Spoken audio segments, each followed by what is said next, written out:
ebe jina obi echi a supporting aye de obeye no omomo yetra ba omo yetra so a aya na ewo ho nsenkaya ene omo actions no e match pepepe enti may the best of the Europa League, the Europa Conference League the course so amongst the fans no okay emu mienu pena meyi because of end the agenda me wo to start with Aberdeen here club as Alex Ferguson Wakochi Omopen, the Omoji, the European Cup winners Cup 82-83.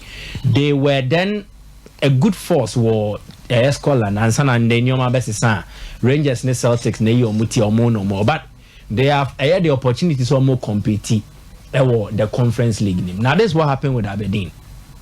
No ball game no Pittodrie Stadium. The Pittodrie Stadium is the first ever all-seater stadium in Britain. Okay. The first ever all-star stadium in Britain. Almost started way back 1978. No be to me Babet Nase. Now stadium no I say Shemusa no enti Koko kakra wo. Into ultimate jina stadium next into who I say Depo kakra wo. Now on my entrance Frankfurt fans no mo video no. Na ya ban Frankfurt fans ne say ye mo enko stadium. Na enam board ho do mo wonti. They decided say so omontumi nko stadium ma Scotland you betimi akọ. Okay. Na kwan bi o mbefa so a omo be generate morale aye dede e dey support your team no so meye. Enti omo kofo kokko ne baako. Na omo gina so police hwe omo. Depo. Yeah, they were giving police a escort ni ade enti police for na gina ho hwe. Na omo park police. Omo dos so. And the supporters ni na akọ kokko na omo de omo hwe omo jama to support their team. Say we are not here with you in the stadium, yente stands in but you are wanting pair. We are connecting with you live in the stadium, and this is because the players to the loud voices. Exactly the point. Indeed, we know say you are banning your cry out of sight, and just say you are not within our heart. You are in our minds too. Say you be support him, and that is what Eintracht Frankfurt did. Abroad money Aberdeen, but game Nanka said you lose 2-0. But fans ne there omo bra Aberdeen for no because we know more no e bro omo there so and it's something that we can also tap into how we show support to our teams especially in times like this. Okay. Number 2 Poland. Legia also almost against AZ Alkmaar.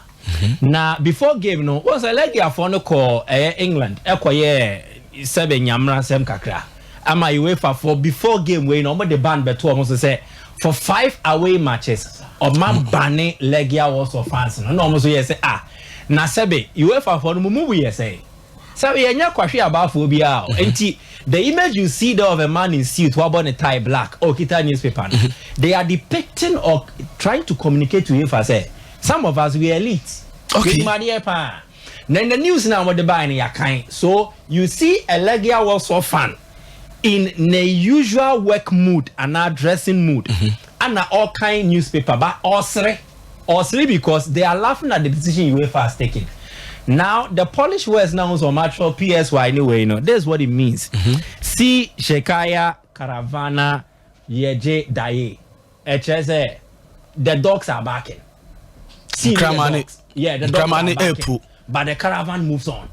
There's a UEFA pro. But so in the 5 away games they will continually go and support their team. First on the UEFA no so this was also a display. A clap back to UEFA's decision say more banning Legia also more supporters no 5 away games because of Omonia Mransa Momokoye against Aston Villa in England. So these two are the pick of the lot, and I think best way of communicating and the best way of demonstrating almost Diano and almost away from that. Draymond Green issue no. And I may say now this is it. The NBA league now suspended Draymond Green indefinitely.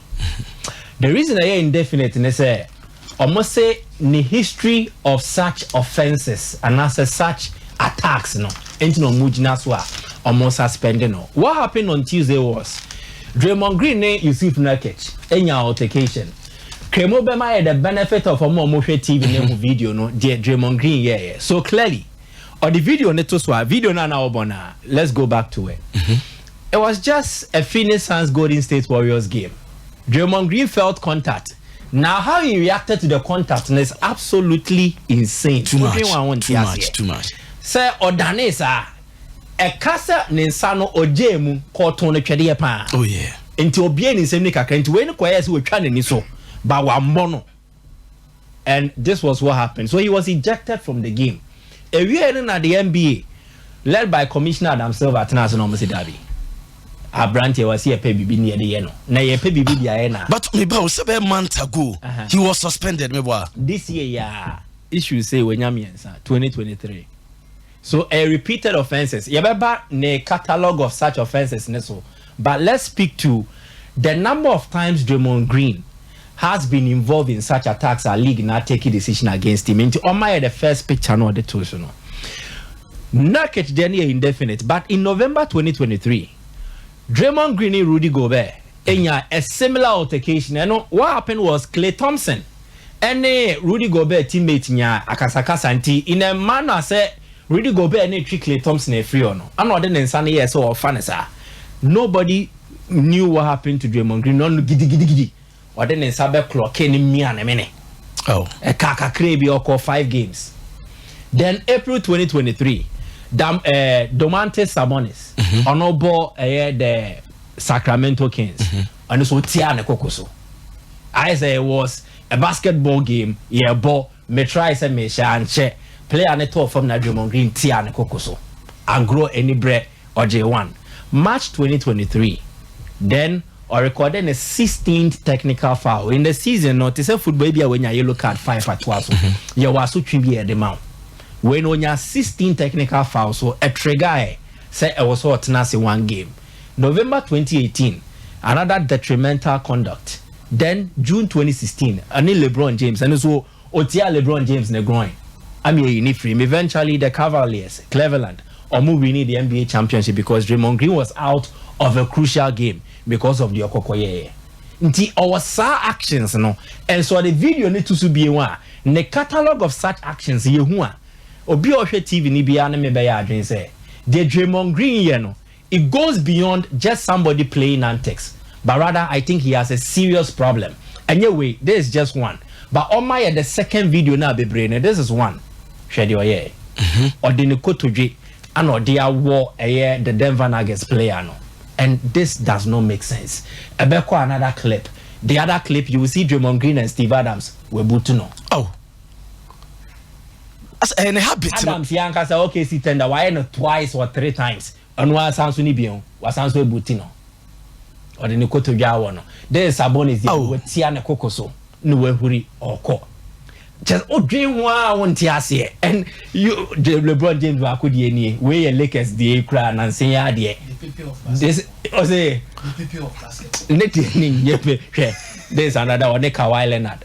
Na ways to be on here on Anthony Davis. Share the obey Anthony Davis. Share. So Green Diano it beats human imagination. Say they no koni trimu say man yes sir. And this is perhaps what the league decided say Omobeshem, then they will give him the indefinite ban because they think that and just a player here at the end but rather he needs help. So with the indefinite ban, no, you have all the time to seek help externally into Kwabontina quality help, which means it be a behavioral trait, it be our anger issues, it be our emotional issues, be a see a trigger pet because in the game of sports, BBA to me koso, yet medio be at them like Zidane Materazzi, then it triggers an action and a reaction be until he would need that kind of help. Then the Golden State or the be any teammates we call on Jordan Poole. The Okobon or Bono during training, the last clip and sana when it's answered by Babion. So he would need that help. I also emotional treating. With the Golden State Warriors suffer, yes, they will. Because Wayno is a former defensive player of the year. Okay. NBA championship, watching it 4 times. So you don't just look at him and think that, oh, he's just any other player. So Golden State Warriors, so who eat 3 chips a woman crucial. Steph Curry, Klay Thompson, you need to add Draymond Green to it. So Nimua, he's like one of their 3 key pieces and our chips on way out. His absence means that the Golden State Warriors win percentage, assorted. Okay. If he's in, their win percentage, 60-something%. If he's out, their win percentage about 33%. Hey. So this very season, huge. This season, Crown games are Draymond Green. I may say 9. 9 games no man say. Omo winning mo 3 pair. They've lost 6. Wow. So he's somebody they need. But wakwa san trophy adoma. So ofana what for musu jalo so just sad yeah. Enti mo hwe na mo sorti ni suban no so that he can be able to return. Me da say Michael Asare Boadu and our ten and Kano. Ha SOMPA 93.1 FM sunye live on SOMPA TV full time. And your team konya said they brought Papa Poku ebre esunye and Friday.